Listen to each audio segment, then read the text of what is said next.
Hi everyone, welcome to our session today. My name is Noelle, and I'm going to be doing a demonstration of Yaveon's food and beverage solutions within Dynamics 365 Business Central. So Yaveon solutions are extensions to Business Central, and what this means is when you're accessing our software, you are working directly within Business Central. You're not having to log into a separate screen or write some sort of a complex integration to pass data back and forth between multiple systems. Everything is right within the ERP. Today, we're going to be highlighting features from our most popular apps. As you can see on our screen here, we're going to be talking about lot management, lot release, and traceability. We'll be doing some formula-based manufacturing with production execution, warehousing and increasing efficiency with barcoding and scanning, our quality management, which is integrated very nicely with our lot management for lot release. And then finally, we'll be talking about some shipping and dispatching features. So the really nice thing about our app structure is that you're able to build the solution that you need sort of a la carte style. So we do have a portfolio of apps to choose from, even beyond what you're seeing here. And you can pick what you need that works best for your business rather than buying one large solution that may have a bunch of functionality that you don't need. So with that being said, we're going to jump into Business Central.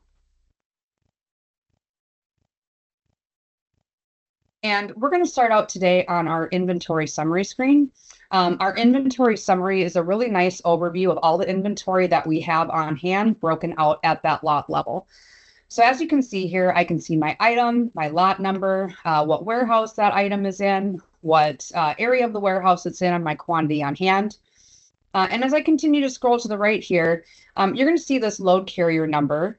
And if you've heard license plating before, that's what our load carriers are. So a load carrier is any type of container in the warehouse. It could be a pallet, a drum, an IBC container, where you're storing, either multiple items in the case of like a pallet, or perhaps multiple lots, or any larger quantity than your base unit of measure.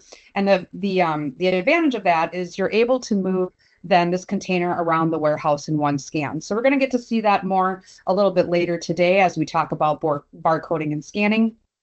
As I continue to scroll to the right here, we start to see features of our lot management app. I'm going to get to that in just a moment. But first, I just want to take a look at this traffic light control that's on the left here. So the traffic light control, you can see that on our inventory summary. You can also see that throughout other areas of the application, such as master data, some of the warehousing and production features, and other areas as well. But what the traffic light is it's a configurable visual indicator that you can really configure to whatever your needs are. That gives you some information about the data that you're looking at with one glance. So in this case here, this is configured to show me my lot status. So you can see my release versus quarantine versus blocked lots. I also could have multiple different traffic lights for a particular view. In this case, I'm looking at my expiration dates. Maybe I need to see what needs to be reviewed for extension, or possibly what needs to be disposed of. So I can switch back and forth between multiple. I can have different things that make sense for different roles. And again, really nice way to get some quick information about the data. So back on our lot management topic. So the primary feature of our lot management app is this status right here. So we can manage different statuses within the system, and we can pair that with our quality app to essentially dynamically update that status based on our quality results. So as inventory that requires a QA step comes into our system, either because it is coming in off of a truck in our warehouse, or it's work in progress off a production line or a finished good, we can automatically put that product or material into a quarantine status and create an inspection plan for our quality team to execute before we can then use that lot. So again, based on that quality result, we can either release or block that lot dynamically in the system. And the cool thing about this is that we can also write rules in the system that can control what we can do with lots in certain statuses. So for example, if I don't want to ship a finished good to a client that's not in a release status, I can write that rule. I can also write rules around expiration dates and shelf life requirements. Of course, we have full lot tracing capabilities, so I'm going to pop open our Yaveon 365 item tracing here. I can track forward and backward. I can pick different level of detail in my results. Let me just pop open here. We're going to trace the other direction. So, for example, here, if I unfortunately have a situation where I have a recall scenario, and I want to do the tracing on the sugar, I can see everywhere where the sugar was used. I can even see in my tracing my lot status changes or any expiration date changes, any of those lot level changes that we see there on the inventory summary. In this case, unfortunately, this was shipped out to a customer, so I can see exactly where that was shipped to. And we have this really nice report that's available.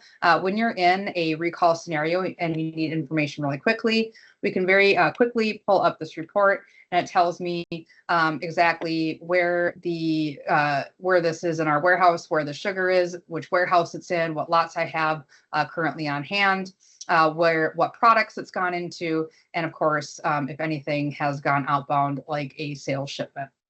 So we're going to take a look at our quality app. I just want to show you one more feature about lots before we jump into quality, and I show you that lot release process.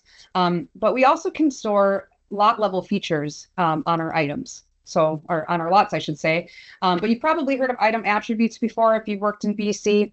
Our features allow us to store things like item attributes, but actually at that lot level and on our lot. So if I take a look on the right here, let's find a little bit of a better example. Here we go. So you can see that, in this case, I've tagged some nutritional information. Sometimes we see things like active ingredients. So if you have maybe you get something that has, like maybe you're buying a carrot juice, for example, that has vitamin C in it, and that's going to go into production where the output of the final good has a target vitamin C. We can store that potency and then make decisions based on that potency when we get to production. So it could be anything like potency or any type of feature that you want to tag at the lot level. But as you can see here, it's lot specific. So it can change based on what lot that I'm looking at.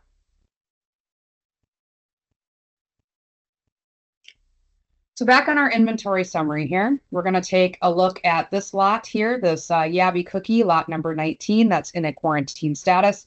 And now we're going to transition into the role of some of our quality personnel. So this particular item is something that has been produced. So again, that quality step can be triggered off of many different activities in the system. Very commonly when I receive something into the warehouse or when I output something into production. But again, that inspection order is automatically created. Let me go ahead and open that one here. So top of my document, of course, is just telling me what I'm inspecting, what the item is, what that lot number is. You can see right now that the status is released, so it's ready to be inspected. And my within limits toggle is on. So what happens is as I'm entering in the results of my inspection into the system, if I have something that doesn't pass or is without outside of those limits, this will turn off and I'll be able to identify that very easily. As I scroll down into the line section of my inspection order, so this is everything that I have told the system I need to inspect for this particular item or item group. And you can see that those inspection features are grouped out. So the nice thing about that is if you have maybe different quality personnel that's responsible for different inspections, or maybe you're sending something off site to a third party, for example, for micro testing, those can be separated into groups. So you're able to sort of organize that work. And, with raw material too, sometimes we have the warehouse perform like an initial visual inspection. So again, we can separate those activities. As I scroll to the right here, I just want to point out that we can enter data in multiple different formats. So, something like I'm looking at here as an example, nutritional information, that's going to be a decimal value, right? And most likely I'm going to have a lower and upper tolerance limit where my material or my product has to fall into that range in order to pass inspection. Now, you don't have to have that lower and upper tolerance limit. It's it's optional if that's what makes sense for your test. But again, we can work with that range to then dynamically have the system recognize if we have passed or failed that test. As I continue to scroll down here, so this is another type of data type that we can enter. This would be a option, which means I can select from a drop down. You'll see that as I start entering in my values. So I'm telling the system here what is my desired value for that test to be, for that test to pass. We can also work with other data types like date fields, text fields, and Boolean fields. We can work with samples. So if you are taking multiple samples and performing inspections on those, we can have multiple samples in our inspection order. We can have we can print out sample labels, and then we also can track sample shipments. So again, if we're sending anything to a third-party lab, we have some functionality that allows us to track that. When we are working with samples, oftentimes if we have more than one, we need to figure out, right, like how are we, if we get different results, which result do we want to use, or do we want to average them out? So we have functionality based around that. So when we are ready to start performing our inspection, we can go to this actual value recording feature here. And here's where we see how that grouping works, right? So I'm just going to go into my nutrition here. Again, this is going to be a decimal entry. You can see that I have a lower and upper tolerance limit. So we'll just enter in some values here. You can see, just as an example, this last one here, this is the calculated value. So based on what I entered in my fat, sugar, and protein, those calories were calculated for me.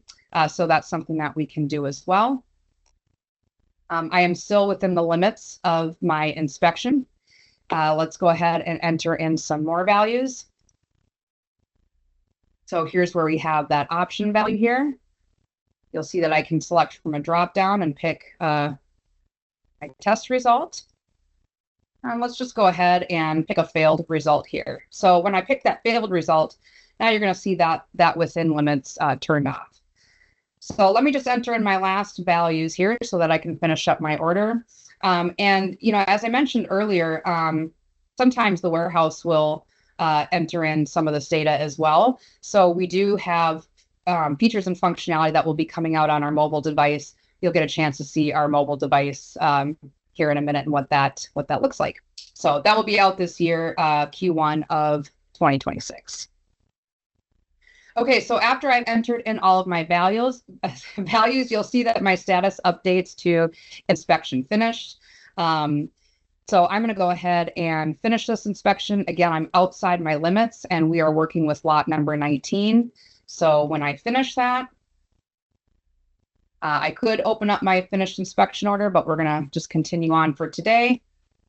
Go back to my inventory summary. And now when I take a look at that lot number 19 here, you can see with my red traffic light that is in a blocked status because it did not pass inspection. If your clients have certificate of analysis requirements, we also have that available here. So I can decide on my inspection plan when I'm configuring the system for what needs to be inspected for an item or an item group, which of those features print out on my certificate of analysis. So here's an example of my certificate of analysis. We can certify this and have a signature, so it does have status control. And I just want to call your attention here to the right-hand side. You can see that if I want to, I can configure an electronic signature with our compliance app that requires this to be signed before it's certified. So you'll see the electronic signature functionality available throughout the application. A lot of functionality in the quality areas and then in the manufacturing areas, certifying a manufacturing order, finishing an inspection order, performing a lot status change or an expiration date extension, things like that all have electronic signature functionality. So this, of course, comes with a printable report. And there is some level of configuration that can be done with this report within Business Central as well. So to give you an idea here, this is what that looks like. And let me just go back to my main screen here, and we are going to transition into warehousing and scanning. Okay, so we're going to talk about our warehousing and scanning functionality. What you can see here is my mobile device. So my mobile device is about the size of a cell phone. It's something that would be given to the warehouse staff in the warehouse.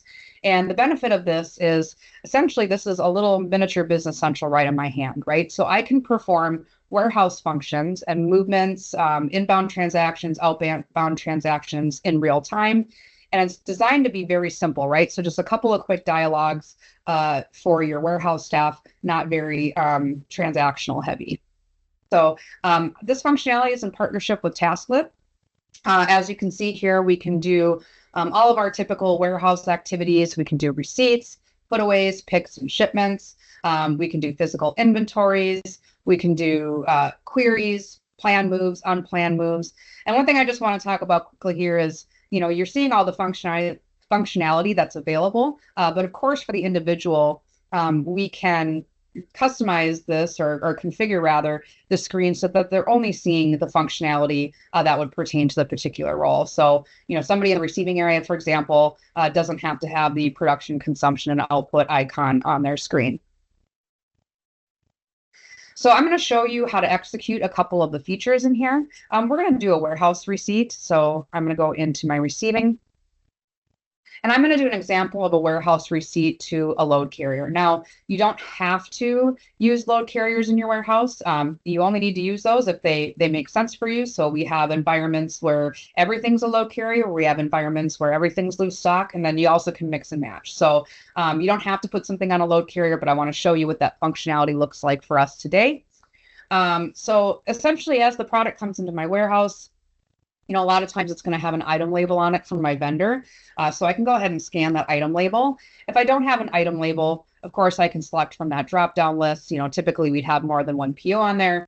I'd be able to add a filter for my PO number or scroll and select the PO that I need. But the nice thing is, if I do have an item label and I scan it, the system's going to filter to the POs that are relevant. And in this case, there's only one. So it opened that PO for me.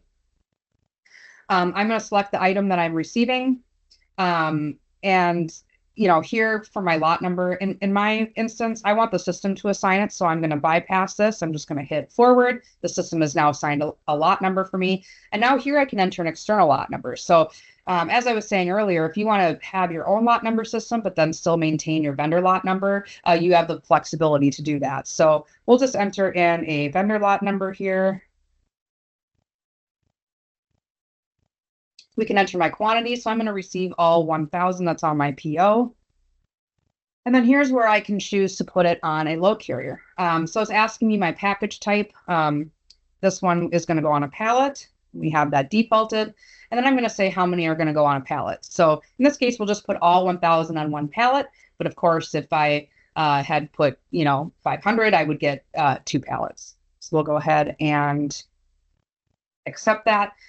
Here's where it's asking me where I want to print out my product label, or my load carrier label, I should say. And that can be set on that user level. We'll get a chance to see that load carrier label in a little bit here. So, of course, then it's going to ask me if I want to post that order. I'm going to go ahead and say yes. So that was a very simple couple of clicks to run through to receive that product into our system. Of course, now it's into my system. It's in a quarantine status. It's got an inspection order that's ready to be executed. When I am ready to put that away, if you've worked with putaways in Business Central before or in another warehouse management system, I've got a list of documents here, right? So, if I want to put away what's in my receiving area, I might not know, I've got a pallet in front of me and that's the pallet I want to put away. I might not know what put away that's on, right? So a really cool feature that we have is what's called this load carrier activity. So if I have pallets stacked in my receiving area that are ready to be put away, all I simply need to do is scan the pallets in front of me, the one that I want to execute. And the system knows what document that goes to. And basically it has me scanning the bin. I'm going to go over, take my forklift, bring it over to the bin that it goes into, scan that to ensure that I have the right one and I'm being accurate. That was it. So very simple couple of clicks here. And that's not just for, receiving too. We can also do the same thing for other types of movements in the warehouse. Okay, we'll get a chance to see our scanning functionality a little bit more later on in the presentation today, but that's our high-level overview. We're going to go into manufacturing now, and we're going to start out with talking about our manufacturing specifications. So our manufacturing specification is like a formula or a recipe. If you've worked with BOMs and routings before, it's like a BOM and a routing all combined into one document. So the nice thing about it is you don't have to, if you've had to try to force a formula or recipe into a BOM and a routing and try to set up those complex routing links, you don't have to do that. Everything's all nice and neat in one document, which we'll see here shortly.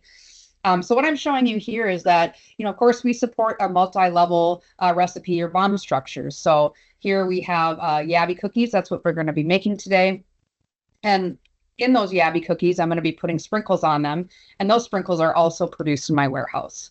So as you can see, I have different formulas for those intermediary items, which then go into my cookie. Opening up my manufacturing specification here. So they are version controlled and they're status controlled. We also can add that electronic signature option here. So I can't produce with something unless it's in a certified status. And you can see here in my electronic signature, I had put up a rule that a signature is required before it could be certified. So another place where we can be using those electronic signatures. Real nice thing about our formulas is that you can have multiple active formulas for an item. So why would you want to do that? Because maybe you're producing that item in multiple locations. So here we have that at that location level. Or maybe you have machines within one location, multiple machines that have different capacities. So maybe you have a really high-powered, fast new mixer with large capacity that you want to save for your bigger batches, and maybe a smaller, less efficient one that you want to use for small orders. You want all your small orders to go through that one. So that's what I mean by multiple certified formulas. Essentially, typically for capacity or routing reasons, we want to be able to dynamically have the system choose the right one based on the lot size or the location that it's in. We're going to talk about this batch-based production feature once we get into production a bit here. As I scroll down, now we can start to see the lines or the recipe that I'm working with. So again, we have, it's really nice, one easy to see view where we have the operational step here or the machine with the items, the components that go within it.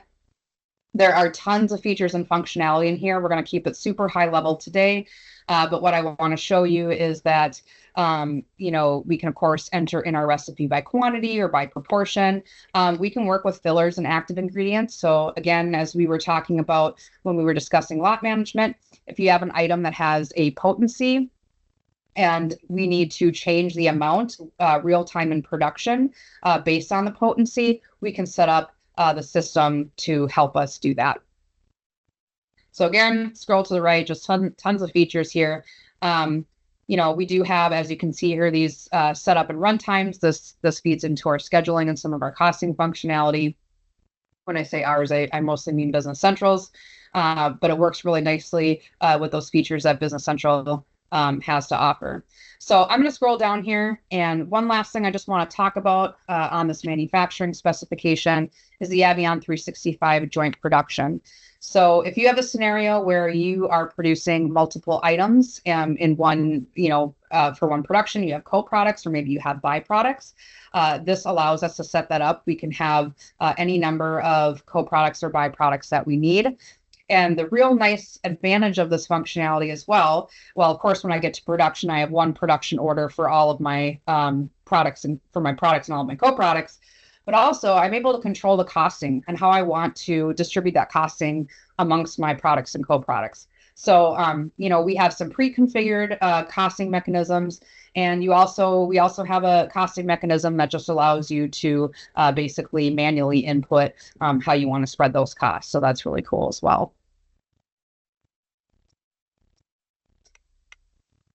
Okay, so we are going to transition into manufacturing execution. We're getting ready to make our cookies here. We're going to start out on this PO planning overview page. So this is a really nice page that can be used for a production planner or a manager. It tells me all of the production orders that I have in the system, what status they're in. So we can see here we have some that we're still planning and some that are released to the production floor. Again, I have that traffic light that can tell me different things about the data that I'm looking at. But again, from like a planning perspective, I mean, I can see here, or management perspective, I'm able to see, what my expected yield is, how much I've actually produced, and if there's anything remaining. So if I want to see the status of my orders, this is a really nice page to do that. Scrolling to the right here, we start to see some scheduling functionality. One of the things that we offer above and beyond what Base BC can do when it comes to scheduling is that we're able to do production sequencing based on some sort of a feature. So, this is typically used for optimization of setup times. For example, maybe I have a bottleneck machine like a mixer, and I want to produce all my organic do all my organic mixing for the day before I start working with non-organic ingredients, and that helps me reduce cleanup time. So we have some functionality that works with that sequencing. So from a planning perspective, I can release orders specifically or directly from this page, I should say. I have this availability filter, which is cool. So I can see, hey, what do I have that has everything I need to produce? What do I have that, I have some missing components that I need to work with here. I can pull up a PO component availability list so I can see what exactly am I short. In this case, is packaging material, and lots of other features here as well. I can do provisioning in my warehouse. I can request material provisioning.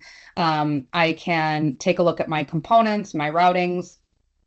I can even post transactions if I need to. But another cool thing here is this this job card that I want to show you. So we have this nice report that comes with our software.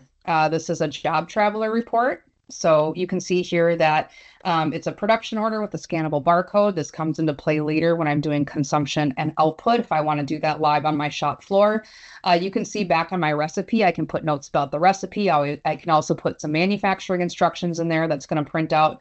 And it's very, very nice, easy to read by operation level, and what components are going into each of those operations.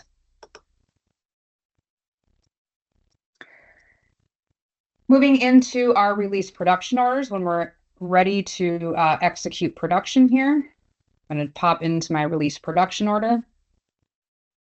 And let's take a look at this one here. So this production order that I'm looking at, this is a Business Central, this is a Business Central production order, but our enhanced features are within this page here. So, I can see that I'm making these Yaveon cookies. In this case, I'm making 500. And then as I scroll down, this is a pretty typical production order that you'd see in Business Central, right? You have most of the time, there's exceptions, but we'll keep it high level for today. Most of the time you have one order line for the product that you're producing.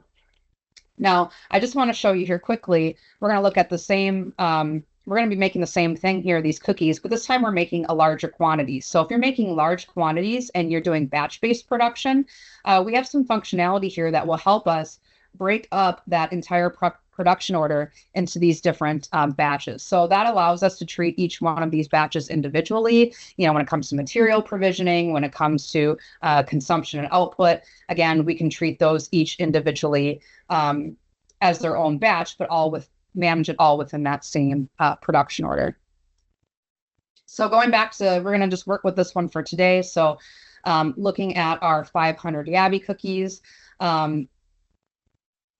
when we go to provision material, one of the things that we offer with our warehousing functionality is that, a lot of times our customers are staging full pallets of material into the production area. If we need, for example, 10 pounds of sugar for my production order, we're not going to pre-measure that in the warehouse. We're going to bring the whole entire pallet over to the production area, and then we're going to take out what we need from there.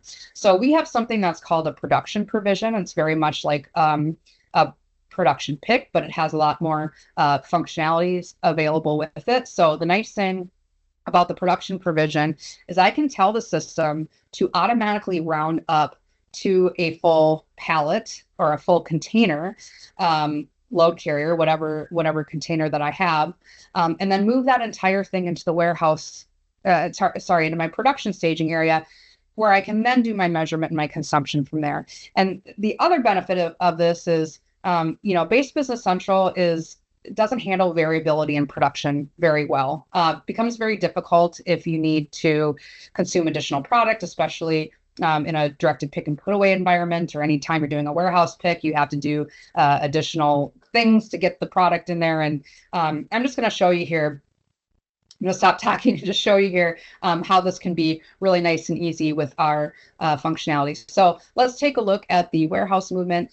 Here you can see the different pallets that or the different components that I need. And you can see that the system is telling me what pallet I need to pull. And these are the full quantities here. So this is everything that I have left on the pallet. I don't need 2,000 pounds of sugar for 500 cookies. You know, of course, this would be executed on our mobile device. So our warehouse would get this document. They'd be able to go into the warehouse and then, you know, with one scan, just move that pallet into my production staging area. Okay, so now that I have the material in my production staging area, I'm getting ready to consume those components. So I'm going to show you how we can do that here on our mobile device. Of course, you can still do that within Business Central if that needs to be a manual process for your business, if you're not ready to do real-time consumption on the shop floor, or if you use, you know, back flushing. But if you do want to do live consumption on the shop floor, we can do that on our mobile device. I'm going to pick my production consumption function here, and then I'm going to go ahead and scan that job card that we took a look at earlier in our PO planning page that our planner printed out for us. As I scan that production order that I want to consume, it's going to, of course, pull up my list of components here. I then can, you know, scan the barcodes on those components, right? So if they're on a load carrier, I can scan the load carrier label. If they're on, you know, if it's just a box or whatever, I can scan the product label, or the item label, I should say. But I can also do this in any order, right? So I'm just going to go ahead and do the red sprinkles first. We'll go ahead and just accept that quantity of 20. And let's say when I get to the purple sprinkles, I spilled a little bit and I ended up needing to use more. So here's where I was talking about that it's really easy. You know, the system is very flexible with our solutions here to handle that variability, right? So it does let me know, hey, you're going to, you know, register more than what's planned. Are you sure you want to do that? I'm going to say yes. So of course, that's nice to have that message there, but it does let me do that over consumption. So we'll just go ahead and finish the rest of our consumption here. So again, I can select that product, or I can scan the product label. And what's really nice here is, you know, when you do that product label scanning, the system is doing a bunch of validation, right? It's making sure you have the right item. It's making sure you have the right lot. And it's also checking those posting rules. You know, if I can't consume something unless it's in a release status, it's going to check and make sure it's in a release status, and it's going to stop me if it's not. So once I finish everything, it asks me if I want to post. I just went ahead and said yes there. And that's really it. Nice and easy to execute our production consumption. Now, when we get to output, again, several different ways we can do that. We can continue to do that in the back office in Business Central if that's what's needed. We can do it real time on the shop floor with our scanning device. So very similar to what I just saw for consumption. I can pick my production output. I can do my scan there and select, I'm just not going to go through it right now, but you know, I can select the production order that I would need. What I want to show you today is an additional option that we have with our software, which is called the output registration. So the cool thing about the output registration is this is really nice if you have an area, you know, a work center where you're just producing pallets, right? So stuff's coming off the production line, you're stacking it on pallets. You want to post that output and you need to get that pallet label. This is a nice screen that can be put on a terminal right in that production area. So for example, here with my Yaveon cookies, you know, we would go ahead and select the order that we're working on.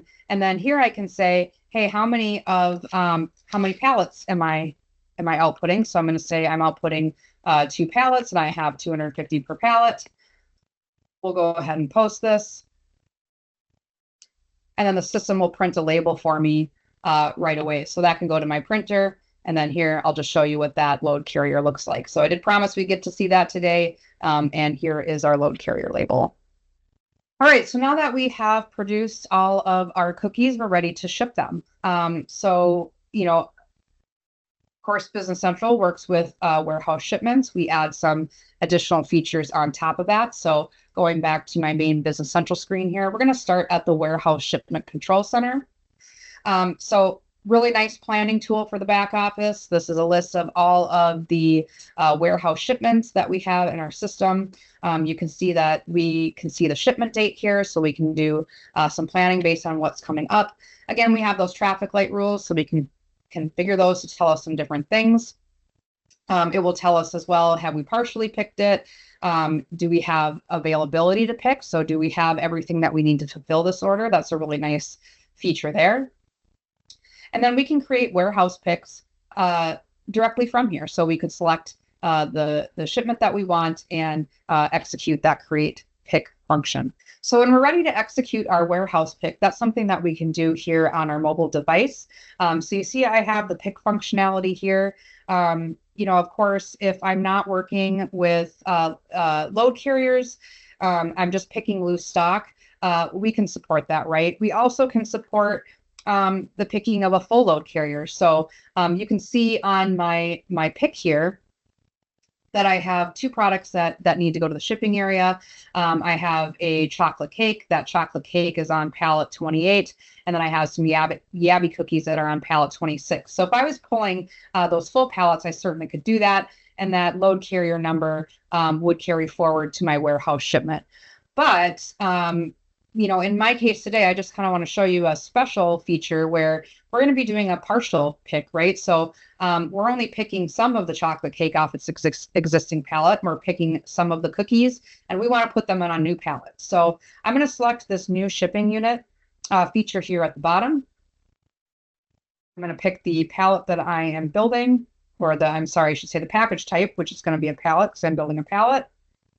Of course, I'm going to pick where my pallet tags are going to print to.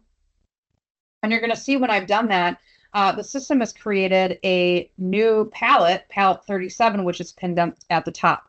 So I can enter, or I can select, scan, and add as many of these components that I want finished goods that I want to this pallet, or I can create multiple, right? So just a lot of flexibility there.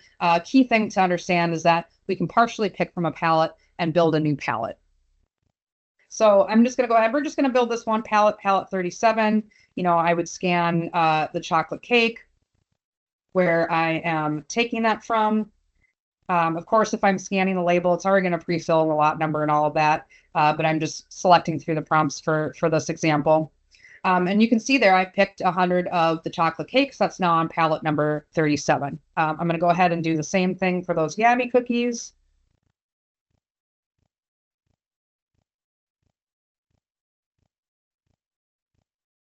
And then when I'm all done, I can post that pick. Get those pallet tag printed here.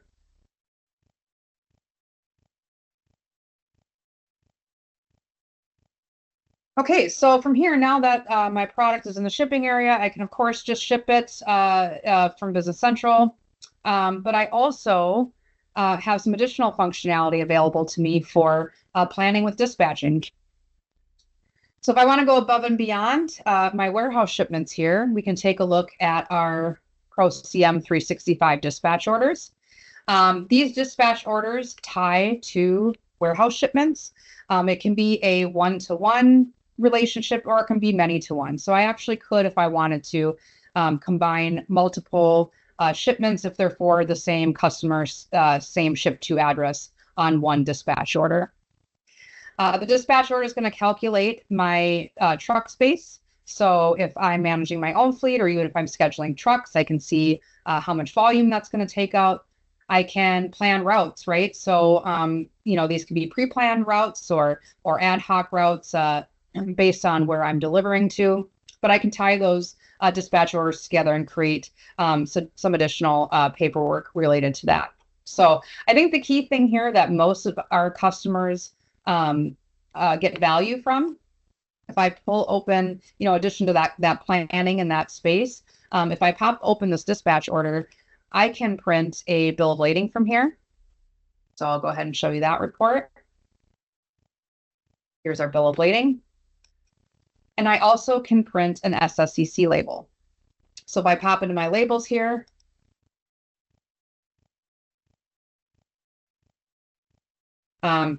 here's the label, the SSCC label I can put on my pallet. So those are the key features of our dispatch and packaging. We can do a lot of stuff with that, a lot of stuff with this particular module. Again, those are the features that people look for the most. And we also have EDI built into this as well. So we have our own EDI solution, and we can have that automatically send ASNs as the shipment activities occur, both to your end customers and to 3PL warehouses. So that's everything I had for you today. I hope that you found this walkthrough helpful. Please reach out to us if you have any questions, and thank you so much.